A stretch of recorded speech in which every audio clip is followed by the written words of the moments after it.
The wind howled across the dead plain, dragging dust and memory in its wake. A blood-orange sun sank behind the buttes, casting long shadows across the abandoned town of Mercy Hollow. Boards creaked on broken windows, and a rusted sign, "Saloon," swung on one hinge, groaning like an old ghost. Jack Rowan rode into town with the sun at his back and a storm in his eyes. He wasn't a man to draw attention, not anymore. His hat brim shadowed a face half covered in dust and days-old stubble. The other half bore a scar from cheekbone to temple, a jagged reminder of a time he tried to forget and failed. His coat, once a badge of law, now bore bullet holes and dried blood, the color long faded into something closer to rust. The town looked dead, but Jack had seen too many corpses to be fooled. Dead things didn't listen, and he felt Mercy Hollow listening.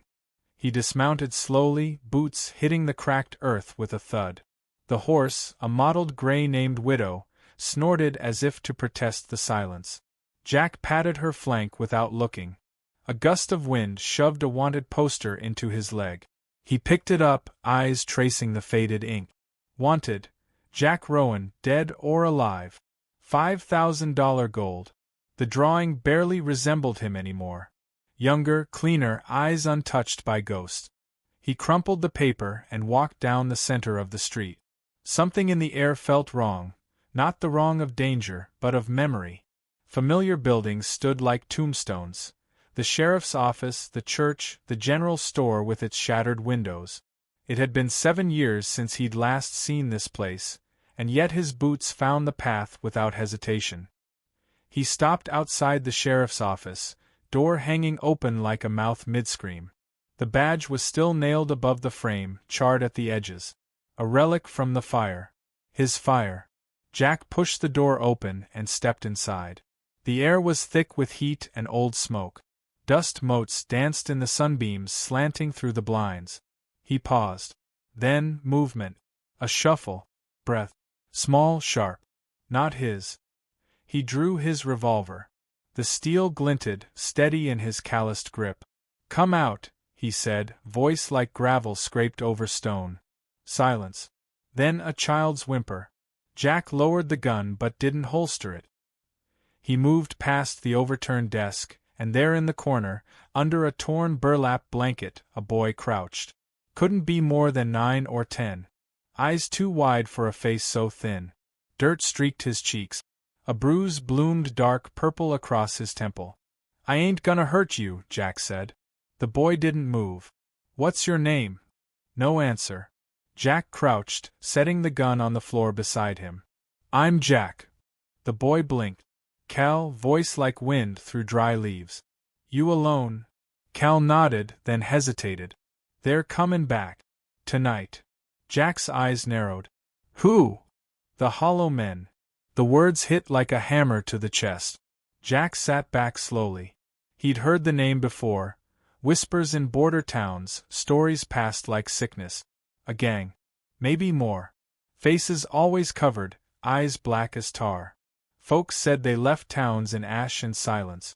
"You sure?" he asked. Cal nodded again, pulling the blanket tighter. "They came last night. Took the others. Burned the preacher. Said they'd come back for the rest." Jack looked around. The room was a skeleton. No food, no weapons. Nothing but ashes and shadows. He glanced at the boy. He couldn't leave him. Not again. He stood, holstered his gun, and locked the front door, not that it would stop them. "Where'd you hide when they came?" "Cell," Cal said. "Under the desk." "Smart kid." Jack moved to the desk and pulled the panel aside, revealing a small crawlspace under the floorboards. Just enough for the boy to squeeze into. "You'll go back in there if things get bad." "What about you?" Cal asked. Jack smiled without warmth. "I've got my own hiding place. It's called shooting first." Cal didn't laugh. The boy was too young to understand gallows humor. Or maybe he was too old already. They sat in silence as the sun dipped lower, shadows creeping like fingers across the floor. Jack cleaned his revolver in the fading light, hands steady, methodical. "You were a sheriff?" Cal asked. Jack didn't answer right away. He stared at the badge still nailed on the wall. "Long time ago," he said. "I tried to be. What happened? I trusted the wrong man." The wind howled again, louder this time. A sound like hooves drifted through the dusk. Jack froze. "You hear that?" Cal nodded. His eyes widened. "It's them." Jack moved fast, grabbing the boy and pushing him into the crawlspace. "Don't make a sound," he said. "No matter what." He turned to face the door. Hoofbeats now. Louder. Closer. A single rider appeared at the edge of town. Jack squinted into the gloom. The horse moved strange, stiff, unnatural. Its rider wore a long black coat, face hidden behind a porcelain-white mask, featureless except for a slit where the mouth should be. Jack raised his gun. Another rider followed. Then another. 5, 10. They didn't speak. Just watched. Jack's heart pounded, but his hands didn't shake. Not anymore. One of the riders leaned forward and dropped something in the dirt. Then they turned and rode back into the night, hooves echoing like distant drums. Jack waited until the sound was gone. Then he stepped out into the street.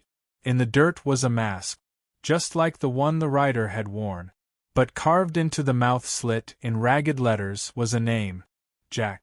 He didn't move. Didn't blink.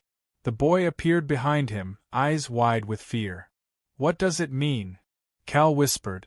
Jack stared down at the mask. "It means they ain't here for gold." His voice was cold, like the steel at his hip. "They're here for me." And as the stars blinked open over Mercy Hollow, Jack Rowan knew the past wasn't done with him. Not yet. But this time, he wouldn't run. He'd end it. Or die trying. The sky turned the color of bruised flesh as dusk gave way to night. Jack stood at the edge of the sheriff's porch, staring down at the mask with his name carved into it. The wind had died completely, as if holding its breath. The silence pressed on his chest, heavy and unnatural. Behind him, Cal hovered in the doorway, arms wrapped tight around himself. He didn't speak, and Jack didn't ask questions. Not yet. Jack picked up the mask, turning it over in his hand. It was cold. Too cold. The wood was carved with precision, the inside smoothed for comfort, or concealment. The letters of his name had been scratched deep, angry. Personal. He dropped it, letting it land face down in the dirt, and stepped back inside, bolting the door behind him. "How many did you count?" he asked without turning. 10, Cal said. "Same as last time." "They ride in silence?" The boy nodded. Jack exhaled slowly. "That's bad." Cal hesitated. "You know who they are?" "I know who leads them," Jack said. "Or who used to." He pulled a battered cigar from his coat pocket but didn't light it. Just held it between his fingers like a memory. His hand trembled for half a second before he clenched it into a fist and shoved the cigar back where it came from. "Kane," he said, mostly to himself. "Kane?" Cal asked. "Elias Kane. He was my deputy once. We kept this town clean. Rode the borders, chased outlaws. He had this fire. Thought we could fix the world if we hit it hard enough." "What happened?" Jack's jaw flexed. "We disagreed on what needed fixing." He didn't mention the bodies Kane had left behind. The prisoners who vanished on their way to trial. The preacher they found crucified to a barn door outside Silverbrush, his eyes sewn shut. Jack had turned him in. Put him in chains. Delivered him to a judge in Buckstone. That was the last anyone saw of Kane. Until now. Jack moved through the office, checking weapons, testing locks that hadn't been used in years. He found a scattergun under the floorboards, rusted but usable. Cal helped silently, passing nails, hammering boards. He didn't cry. Didn't complain. Just followed orders. "You been alone since the attack?" Jack asked. "Preacher hid me," Cal said. "Before they got him." "You see them kill him?" Cal shook his head, but the lie was clumsy. Jack didn't press. Night settled in, thick and close. The only light came from the flickering oil lamp on the desk. Jack sat in the corner by the window, revolver across his lap, eyes watching the street like a hawk.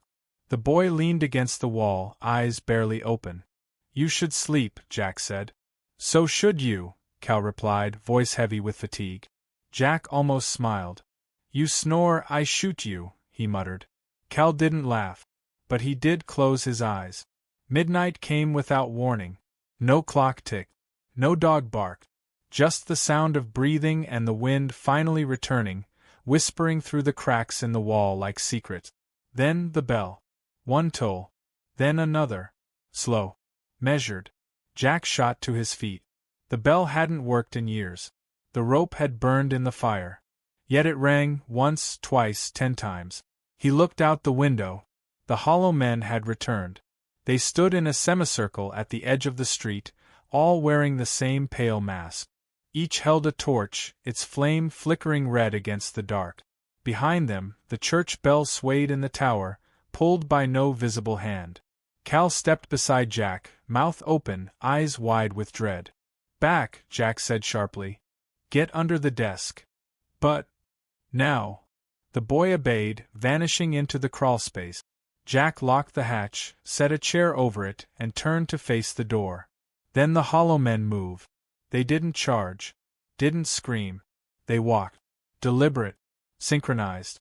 A ritual more than an attack. Jack didn't wait. He fired once, twice, shattering the front window. A rider fell, torch clattering to the ground. Another raised a rifle. Jack ducked, the bullet slicing past his ear. He kicked the door open and rolled into the street, firing again. Another masked figure dropped. 2 more broke off, circling around the saloon. Jack dove behind a water trough, reloaded in seconds, breath coming sharp. The gunmetal felt hot in his hand. Flames danced along the edge of town now, buildings catching, fire leaping from torch to roof like a living thing. Smoke filled his nose. He rose, fired again. A rider lunged at him with a curved knife. Jack caught the wrist, twisted, and drove his knee into the attacker's gut. The mask cracked under the force. The man-boy really fell backward, groaning. Jack didn't hesitate. He moved toward the sheriff's office, cutting through smoke and embers. Then he heard Cal scream. He froze. The sound had come from the roof. He looked up. One of the hollow men was dragging the boy from the crawlspace hatch, up through the rafters. Cal kicked and flailed, face smeared with soot. Jack fired, missed. The man vanished over the edge. He sprinted inside, up the stairs 2 at a time, heart hammering. Bursting through the attic door, he found Cal kneeling, breathing hard, alone. Jack dropped beside him. You okay? Cal nodded, clutching something in his hand. What is it? The boy opened his fingers. A bullet. Carved into the casing were the words, "Let it end." Jack felt something shift in his chest.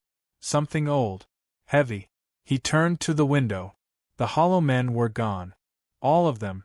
No bodies. No fire. Just ash and the smell of blood and smoke.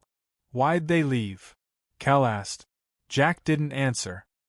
He knelt beside the shattered window, staring into the dark, thinking about Kane, about the bullet, about the message.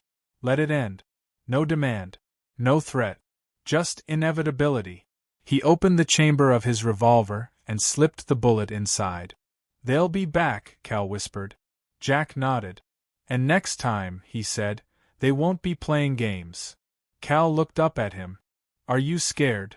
Jack didn't lie. Yes. They descended the stairs slowly, each step groaning under their weight. The town was quiet again, too quiet. No wind, no insects, just the crackle of a fire that had burned out without touching anything but shadow. They know you, Cal said. They said your name. Jack looked at him. They used to ride with me. Some of them. The hollow men? No, Jack said softly. The men behind the masks. He opened the drawer of the desk, pulled out a worn photo, 5 men in uniform, standing in front of Mercy Hollow's old jailhouse. One had a tin star. One had a scar across his mouth. Jack pointed to the man beside him. Kane, he said.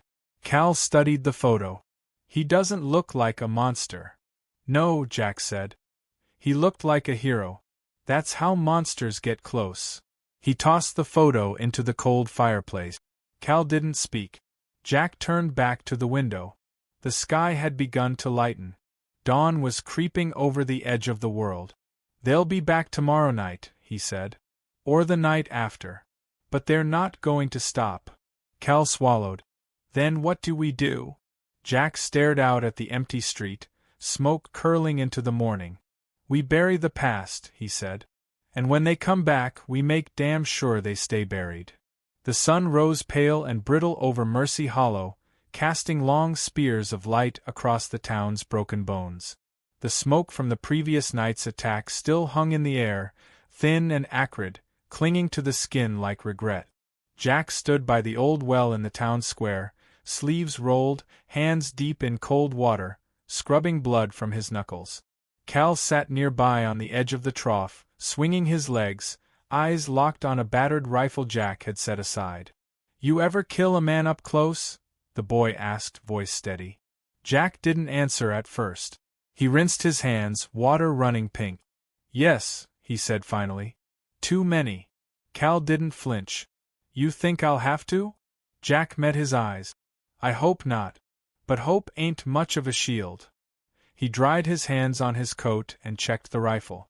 It wasn't much, an old lever-action with a cracked stock, but it was clean now, loaded, and would fire if asked politely. He handed it to the boy. "You know how to use it?" Cal nodded. "My daddy taught me." "Where is he?" Cal looked away. "Gone." Jack didn't press. Mercy Hollow was filled with ghosts. Everyone still breathing had someone beneath the dirt. They spent the morning fortifying what little could be saved. Jack boarded up windows, set traps along alleyways, rigged the bell tower with a tripwire. Cal followed, carrying tools, learning fast. The boy didn't complain once, though sweat ran down his temples and his hands blistered raw. "Why do they wear masks?" he asked as they nailed a crossbeam into place. "Same reason folks wear anything," Jack replied. "To hide who they are." "But you said they used to ride with you." Jack hesitated. "Some did. Some didn't. Doesn't matter anymore.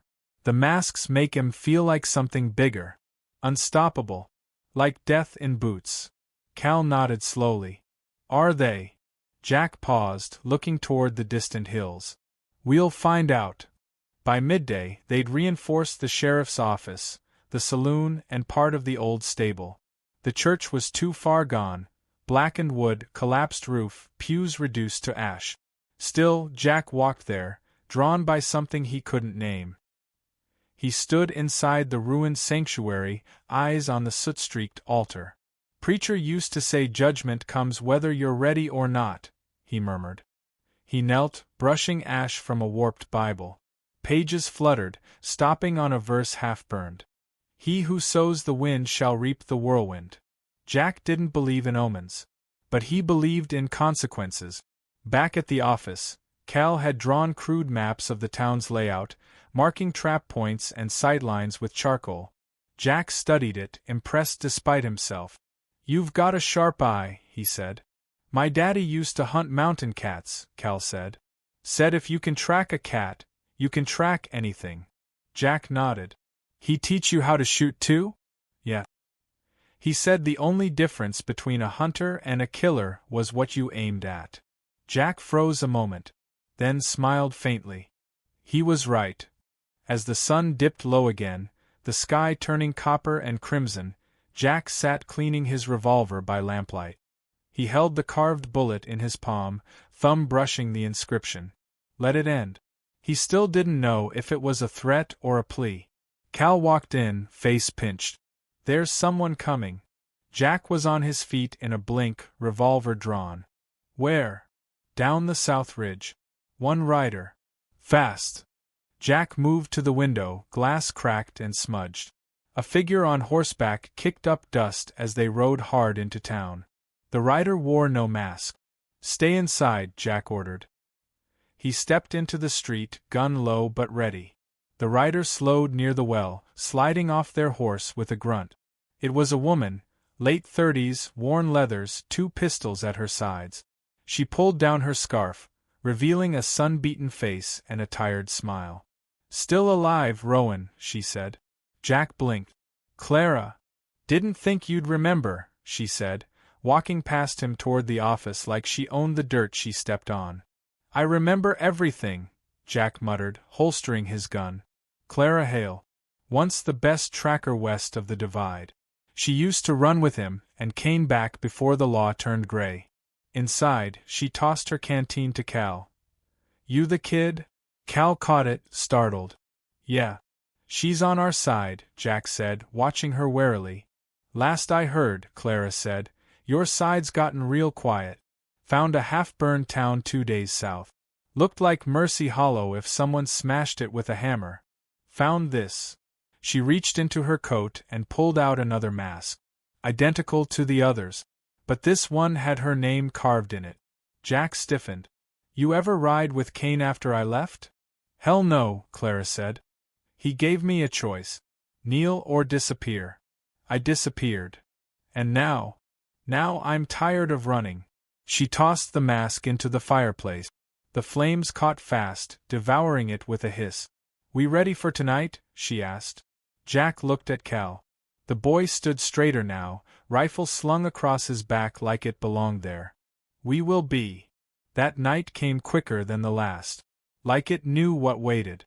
The Hollow Men arrived at midnight, same as before. This time they came in silence and numbers. 20, maybe more. All wearing masks. Jack stood in the bell tower, rifle sight-lined on the lead rider. Clara crouched below with Cal, whispering instructions. Jack breathed in. The leader raised a hand. Jack fired. The shot hit home, the mask cracked, the rider fell. Then the Hollow Men charged. Gunfire split the night. Traps snapped and exploded. Screams cut through smoke. Jack reloaded, fired again. One after another, the Hollow Men fell, but they kept coming. A figure broke through the saloon wall, sprinting for the office. Clara met them head-on, twin pistols flashing. Blood sprayed the doorway. Cal fired from the window, teeth clenched. Another mask shattered. Jack's hands moved on instinct, aim, shoot, reload. His world narrowed to the weight of the gun, the sting of smoke in his eyes. Then silence. Not a quiet lull. True silence. He looked up. The Hollow Men had stopped. They parted down the middle, and Kane stepped through. No mask. Just his face, older, colder, eyes like black glass. "Evenin', Jack," he called, voice echoing like thunder in a canyon. Jack stepped into the street, heart thudding. Kane smiled. "You look tired." Jack said nothing. Kane held up a hand, and in it was another bullet. Just like Jack's. Same message, let it end. Kane let it fall into the dirt. Jack drew. So did Kane. But neither fired. They just stood there, two ghosts in a town full of them, waiting for something neither could name. Then Kane spoke again. "You got one more night," he said. "One. Then it ends. One way or another." He turned and vanished into the darkness, the Hollow Men following like shadows. Jack didn't move. Not until Cal stepped beside him, voice quiet. "You gonna kill him?" Jack stared at the bullet Kane had left behind. "No," he said. "I'm gonna bury him." And the wind rose again, like breath before a scream. The final dawn came slow, as if reluctant to light the world again. Mercy Hollow was still. The kind of stillness that made your bones ache, like the land itself was holding its breath. The shadows of the Hollow Men lingered across broken porches and burnt wood, but they didn't return that day. Not yet. Jack sat beneath the busted roof of the church, sharpening a long hunting knife with rhythmic precision. His revolver lay beside him. The carved bullet, Kane's message, glinted faintly in the morning light. Clara leaned against a support beam nearby, smoking a thin roll of tobacco and watching him. "You believe him?" she asked. "That he'll come tonight?" Jack said. "Yeah. No. I mean the message. Let it end." Jack looked up, eyes weary. "Only one way that ends." She nodded. "You think the boy's ready?" Jack's hand stilled. "No. But he'll fight anyway." They both turned toward the window. Cal stood in the town square, rifle over his shoulder, hammering a wooden cross into the dirt beside the well. There were 5 now, makeshift graves marked by splintered boards. Victims of the Hollow Men. Victims of the past. He doesn't sleep, Clara muttered. Neither do I, Jack replied. Difference is, you've got years of guilt to keep you up. What's keeping him? Jack ran a hand across his face. Hope, maybe. Or hate. They look the same sometimes. That night came without stars. No moon, no wind. Just black. They lit no lamps. Jack paced like a caged wolf inside the sheriff's office.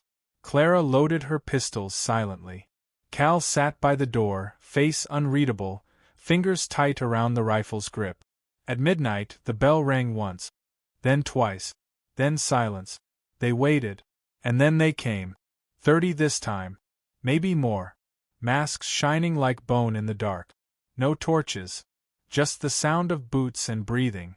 Jack stepped into the street, flanked by Clara and Cal. The Hollow Men spread out, encircling them. Kane stepped forward. He wore no gun on his hip. No mask on his face. You never were much for quiet exits, Jack said. I gave you a choice, Kane replied. 3 nights. 3 signs. You didn't listen. I listened, Jack said. I just didn't kneel. Kane chuckled, dry and low. Still stubborn. Jack took a step forward. You were a lawman once.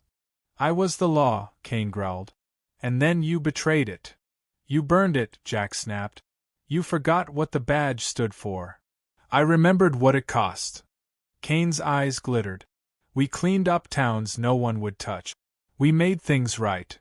You made things bleed. Silence followed. Then Kane turned his eyes to Cal. That your new deputy?